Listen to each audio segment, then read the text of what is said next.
होमी, ये सब क्या है? एग्जाम में बस एक हफ्ता रह गया है, तुम पढ़ाई की तरफ ध्यान क्यों नहीं दे रहे हो? मैं पढ़ाई क्यों करूं? वैसे भी मुझे एग्जाम थोड़ी देना है।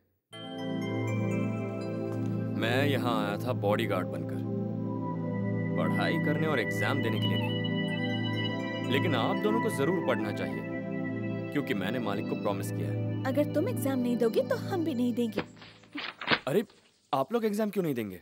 तुम्हारी वजह से। अगर तुम नहीं दे रहे हो तो हम भी नहीं दे रहे। नहीं, आपको एग्जाम देना चाहिए। ठीक है, मैं पढ़ाई करूंगा। तो अपना फोन अभी साइड में रखो और पढ़ाई करो।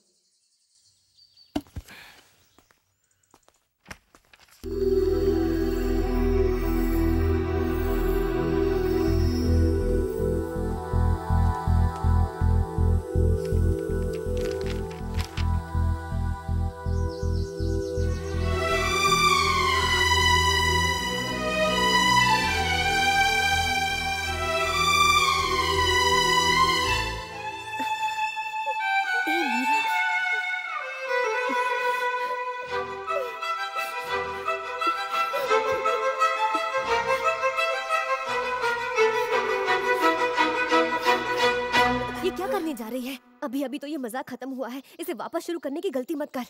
तुम उसकी हालत नहीं देख रही क्या? अगर मैंने उसे फोन नहीं किया तो वो कभी एग्जाम में नहीं बैठेगा। सिर्फ एक बार फोन करने दो मुझे, मैं बस उसे एग्जाम देने के लिए मनाऊंगी, उसके बाद कभी फोन नहीं करूंगी। सच बोल रही हूँ।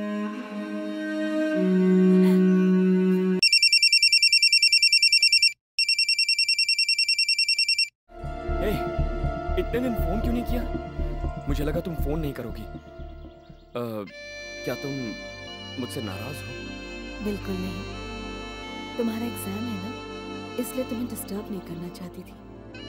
पढ़ाई तो ठीक चल रही है ना? बिल्कुल नहीं, मेरा एग्जाम देने का मन नहीं कर रहा है, इसलिए मीरा जी भी बहुत नाराज थी। एग्जाम नहीं दे रहे हो? क्यों? एक बात सुन लो, अगर तुमने एग्जाम नहीं दिया तो मैं तुम्हें कभी फोन नहीं करूंगी। अगर तुमने मुझे फोन नहीं किया तो मैं भी एग्जाम नहीं दूंगा। तुम्हें फोन किया ना मैंने, अब ठीक से पढ़ाई करो, अच्छे नंबर से पास हो और मैं तुमसे मिलूंगी। इस बार मुझसे मिलोगी ना? मैं जरूर मिलूंगी। तुम चाहे कितने भी बहाने बना लो, मैं तुमसे मिलकर ही रहूंगा। यस।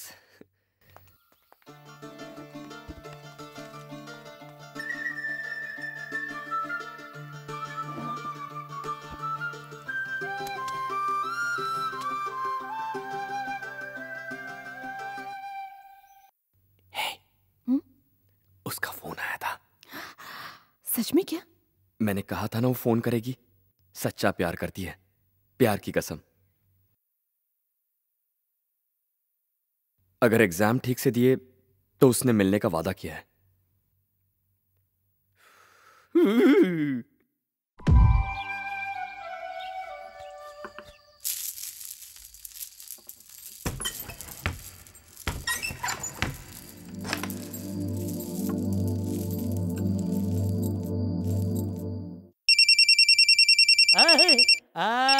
फोन आ गया।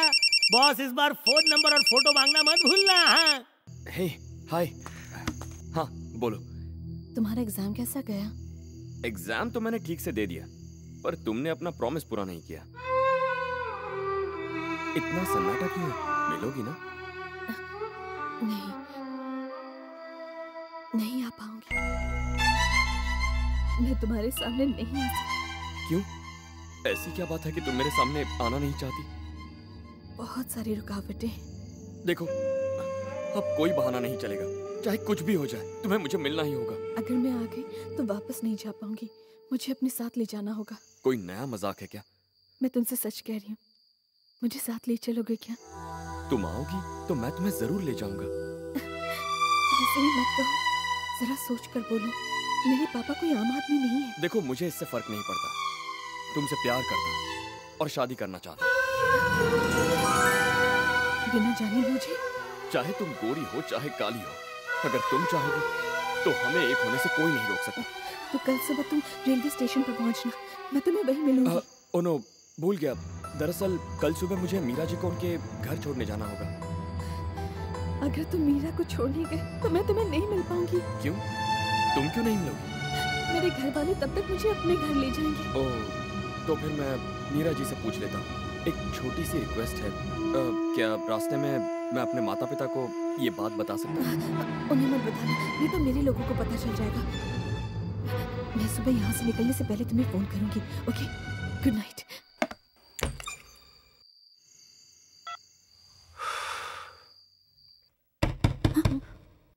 मीरा जी, दरवाजा खोलिए।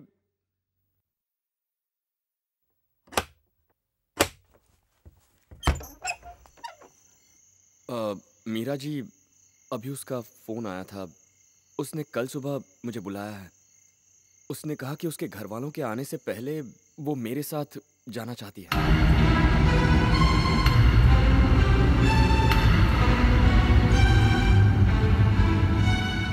तो फिर तुमने क्या कहा? आ रहा हूँ। तुमने ऐसा क्यों कहा? अगर उसके घर वालों ने मारा पीटा तो? मैं किसी से क्यों डरूं? पूरा शहर मिलकर भी मेरा कुछ नहीं बिगाड़ सकता, क्योंकि मेरे मालिक मेरे साथ हैं। आज के बाद तुम लोगों को शायद मेरे बिना ही काम चलाना पड़ेगा। इसलिए कल आप और मधु काला बॉन्ड के साथ अपने घर चली जाएंगी ना? ठीक है। Okay, thanks. आप दोनों मेरी खुशियों के लिए ईश्वर से थोड़ी प्रार्थना कर देना।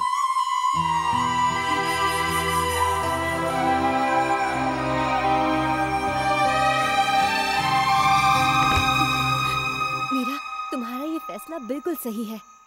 तुमने बस अपने बारे में नहीं सोचा, इसमें उसका भी भला है। तुम बेफिक्र रहो, मैं गारंटी लेती हूँ कि तुम्हारे माँ बाप को कुछ पता नहीं चलेगा जब तक तुम दोनों यहाँ से कहीं बहुत दूर नहीं चले जाते।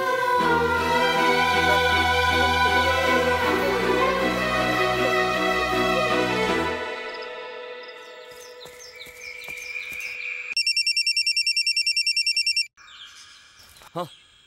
क्या तुम निकल गए? नहीं, अभी नहीं, बस घर के बाहर हूँ। क्या तुम निकल गई? तैयार हो रही हूँ। बस चलने से पहले मुझे तुमसे कुछ पूछना था। शादी करोगी ना? ये क्या कह रही हो? तुम्हें मुझ पर विश्वास नहीं है? विश्वास तो है, पर डर रही हूँ। मुझे देखने के बाद अगर तुम्हारे इरादे में जरा भी बदलाव आया तो ना तो मैं तुम्हारे साथ जाऊंगी और ना ही वापस आऊंगी। चलती ट्रेन की ऐसी बात मत करो। एक बार कहा ना, मैं अपना वादा नहीं तोड़ूंगा, चाहे कुछ भी हो जाए। ओके, तो फिर स्टेशन पहुंचकर फोन करती हूँ। तुम किसी दूर जाने वाली आखिरी ट्रेन में 2 टिकट लेकर किसी भी बोगी में बैठ जाना। मैं तुम्हें वहीं मिलूंगी। तुमने कहा था तुम्हें अपने माता पिता से मिलना है। तुम उन्हें किसी स्टेशन पर बुला लो, मिलकर निकलेंगे। ठीक है, मैं उन्हें फोन करके बुला लूंगा। मैं ट्रेन में तो जरूर बैठ जाऊंगा, पर अगर तुम नहीं आई तो समझ लेना ये मेरा आखिरी सफर होगा। सुनिए जी, उस बॉडीगार्ड ने हमें धोखा दिया है। उसने हमारे विश्वास को तोड़ा है। वो हमारी मीरा को लेकर भागने का प्लान बना रहा है। हाँ? देविका, तुम जानती हो कि वो हमारे परिवार की बहुत इज्जत करता है। उसके जैसा वफादार आदमी मिलना मुश्किल है। वैसे भी वो अच्छी तरह से जानता है कि मैं धोखेबाजों को माफ नहीं करता। आप समझ क्यों नहीं रहे? ये हमारी बेटी का मामला है। पारो ने अभी मुझे फोन करके बताया। उसने खुद उन दोनों को बातें करते सुना है।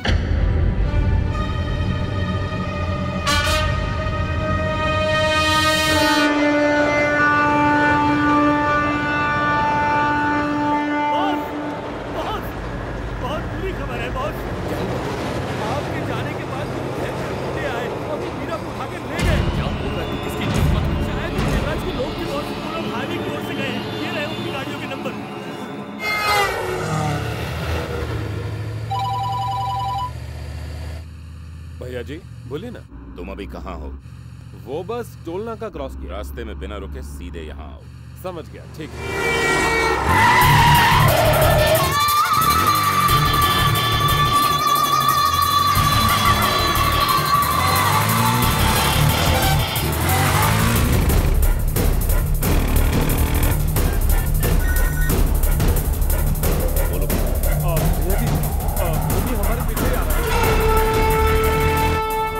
पास नहीं आना चाहिए। जो चाहे करो।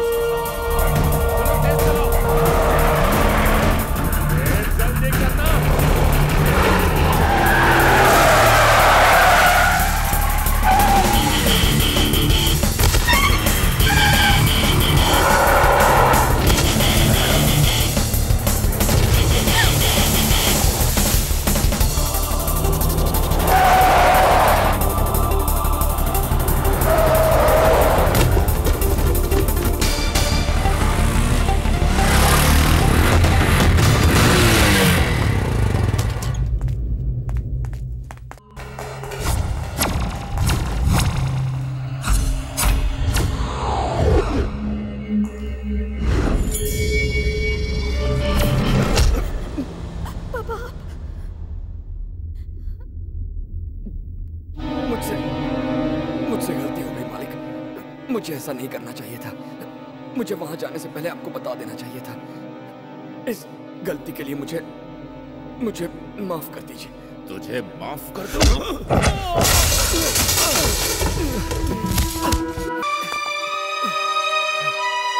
मैंने ये जानबूझ के नहीं किया मालिक, मुझे समझने की कोशिश कीजिए।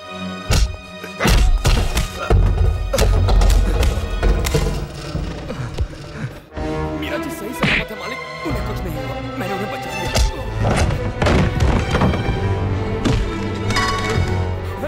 मीरा!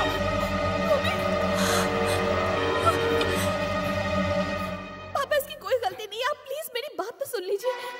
ये एक लड़की से प्यार करता है, वो लड़की ट्रेन से आने वाली थी और उससे मिलने ये स्टेशन पर गया था, तभी ये मुझे अकेला छोड़कर गया, इसमें उसकी गलती नहीं है।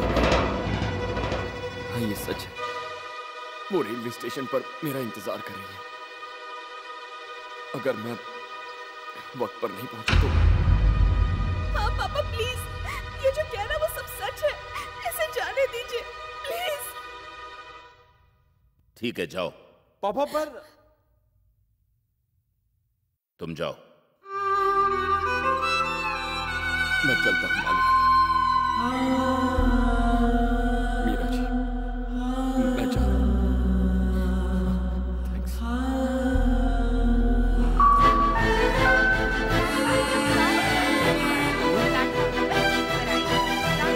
अनु, अनु,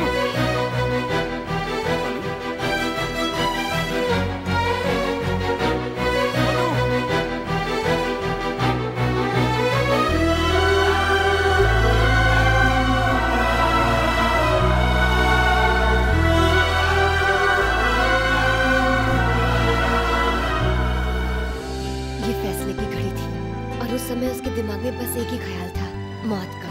उसकी तो जैसे दुनिया ही उजड़ गई थी और उसके इन आखिरी पलों में अगर मैं ट्रेन में वक्त पर ना पहुंचती तो न जाने।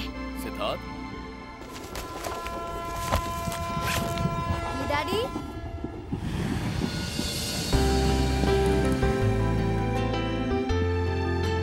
अभी 2 मिनट में स्टेशन आने वाला है, तब तक अपना सारा सामान रेडी कर लो।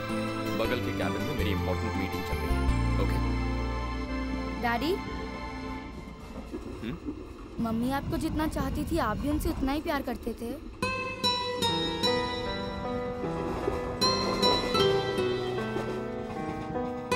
तुम ऐसा सवाल क्यों पूछ रहे हो? तुम्हारी मम्मी मेरे लिए सब कुछ थी। मैं दूर था तो वो मेरी धड़कन जैसी थी, लेकिन मरने से पहले उसने कहा था कि मैं अपनी जिंदगी में कभी श्रीनगर न जाऊं, पर तुम्हारी वहां जाने की जिद की वजह से मुझे यहाँ